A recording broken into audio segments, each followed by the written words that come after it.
తూర్పు కనుమల్లో లోవ దేవస్థానంలోని వెలిసిన శ్రీ శ్రీ తలుపులమ్మ అమ్మవారు గంధ అమావాస్య జాతర మహోత్సవాలు పక్షం రోజుల పాటు అత్యంత వైభవంగా భక్తులు స్థానిక ప్రజల కోలాహలంతో రంగరంగ వైభవంగా జరిగింది.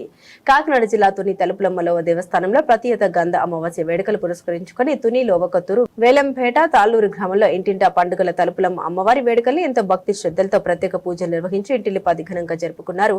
అమ్మవారి అమావాస్య పక్షం రోజులు ఒకవైపు లావ దేవస్థానం ప్రత్యేక విద్యుత్ అలంకరణ సంస్కృతి కార్యక్రమాలతో పాటు గ్రామంలో అమ్మవారి ఆచార సాంస్కృతిక సంప్రదాయాలు ఉట్టిపడే విధంగా కోలాటం మేళతాళాలతో జంతుబల ప్రదర్శనతో అంగరంగ వైభవంగా నిర్వహించి అమ్మవారికి నైవేద్యాలు సమర్పించి ప్రత్యేక పూజలు నిర్వహించారు. దూర ప్రాంతాల నుండి పెద్ద ఎత్తున ఈ జాతర మహోత్సవంలో పాల్గొని అమ్మవారిని దర్శించుకుని తీర్థ ప్రసాదాలు స్వీకరించారు. లోవ దేవస్థానానికి పెద్ద ఎత్తున తరలివస్తున్న భక్తులకు ఎటువంటి ఇబ్బంది లేకుండా ప్రత్యేక ఏర్పాటు చేసినట్లు ఈవో విశ్వనాథరాజు తెలిపారు. శ్రీ శ్రీ శ్రీ తలుపులమ్మ అమ్మవారి జాతర వార్షిక జాతర మహోత్సవాలు లోవకొత్తూరు గ్రామంలో చాలా ఘనంగా ఏప్రిల్ 5వ తారీఖు నుంచి 17వ తారీఖు రాత్రి వరకు కూడా ఘనంగా జరుపుకుంటూ వస్తున్నాం. ఈ కార్యక్రమంలో అమ్మవారి పేరే తలంపులమ్మ.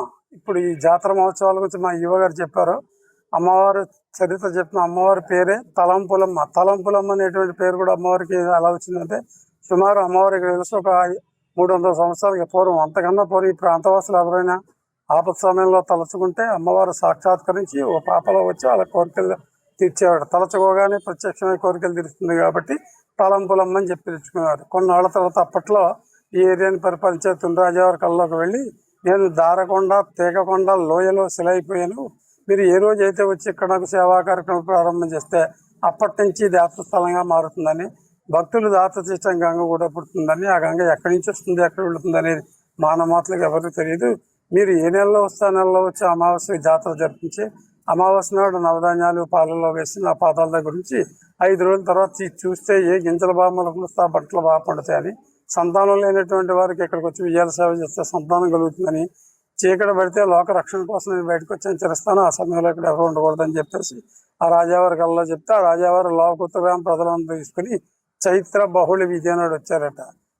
వచ్చేసరికి కింద ఉన్న 3 విగ్రహాలు వెలిసి ఉన్నాయి. అమ్మవారికి సేవా కార్యక్రమాలు చేయడంతో గంగ పుట్టిందట. గంగ తాలూకు విశేషం ఏమిటంటే ఆదివారం నాడు 30,000 మంది భక్తులు వచ్చినా, సోమవారం శనివారాల్లో 2-3 వేల మంది భక్తులు వచ్చినా సరిపోతాయి. అంటే ఎక్కువ వచ్చిన రోజుని చాలకపోవడం కానీ, తక్కువ వచ్చిన రోజుని కిందకెళ్ళి వ్యవసాయాలకు ఉపయోగపడడం కానీ జరగదు.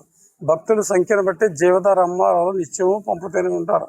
అలాగే అప్పటి నుంచి ఇప్పటికీ చైత్ర బౌళ విదేశీ అమావాస్య జాతర కార్యక్రమాలు జరగడం, అలాగే రాజావారింటి ఆనవాయితీగా జాతర ప్రారంభంలో వెళ్ళడం, ఈ కార్యక్రమాలు అన్నీ జరుగుతున్నాయి. అలాగే ఈ దేవాలయ డెవలప్మెంట్ కూడా విశ్వనాథరాజు గారు అని ఒక 4 సంవత్సరాల క్రితం మా యువ గారు వచ్చారు. ఆయన వచ్చిన తర్వాత దేవాలయం డెవలప్మెంట్ దినదినాభివృద్ధి చెందింది. ఆ దినదినాభివృద్ధి చూసినటువంటి భక్తులందరూ మహానందంతో ఈ దేవాలయానికి రావడం, యాత్ర కూడా పెరిగింది. ఇంకా ఈ దేవాలయం ఇంకా దినదినాభివృద్ధి చెందాలని, మా యువ గారు క్షేమంగా ఉండాలని మనస్ఫూర్తిగా కోరుకుంటున్నాం. ఓం శ్రీ మాత్రే నమః. కాకినాడ జిల్లా తుని మండలం లోవలో వేంచేస్తున్న శ్రీ తలంపులమ్మ అమ్మవారి వార్షిక జాతర మహోత్సవాలు చాలా దిగ్విజయంగా నిర్వహించబడుతున్నాయి. ఈ జాతర మహోత్సవాలు ఈ నెల 5వ తారీఖున ప్రారంభమై రేపటితోటి ముగుస్తాయి. నిన్న అమ్మవారికి జాగరణ కార్యక్రమం జరిగింది. అలాగే ఈరోజు అమ్మవారికి తీర్థం నిర్వహించబడుతుంది. ఈ సందర్భంగా నిన్నంతా కూడా వివిధ విచిత్ర వేషధారణలతోటి గ్రామోత్సవం ఘనంగా నిర్వహించి, అలాగే లోవకొత్తూరు గ్రామంలో వేంచేస్తున్న ఉపాలయంలో గల అమ్మవారి దగ్గర ఈ ప్రాంగణం అంతా కూడా వివిధ సాంస్కృతిక కార్యక్రమాలు ఏర్పాటు చేస్తున్నాం. సుమారు 15,000 మంది భక్తులు ఈ కార్యక్రమాల్లో పాల్గొని ఇవన్నీ వీక్షించడం జరిగింది. ఈరోజు తీర్థం సందర్భంగా ఈ గ్రామస్తులు, పరిసర గ్రామ ప్రజలందరూ కూడా ఈ ఉదయం లోవకొత్తూరులో ఉన్న ఉపాలయంలో అమ్మవారిని దర్శించుకుని అమ్మవారికి నివేదనలు ఇవ్వడం జరుగుతుంది. అలాగే ఈరోజు సాయంత్రం కూడా వివిధ సాంస్కృతిక కార్యక్రమాలన్నీ కూడా ఏర్పాటు చేస్తున్నాం. ఈ జాతర సందర్భంగా 15 రోజుల పాటు ఈ ఘనంగా నిర్వహించడానికి సహకారం అందించిన, ఎటువంటి అవాంఛనీయ సంఘటనలు జరగకుండా చూసినందుకు పోలీసు వారికి, రెవెన్యూ సిబ్బందికి, అలాగే గ్రామస్తులకు, గ్రామ పంచాయతీ వారికి, ముఖ్యంగా గ్రామ పెద్దలందరికీ కూడా ప్రత్యేకంగా ధన్యవాదాలు తెలియజేసుకుంటున్నాం. రేపటితోటి అమ్మవారి జాతర మహోత్సవాలు పూర్తవుతాయి. తదుపరి 3 రోజుల అనంతరం అమ్మవారిని కొండపైకి, లోవలో వేంచేసిన కొండపైకి తీసుకుని వెళ్తాం.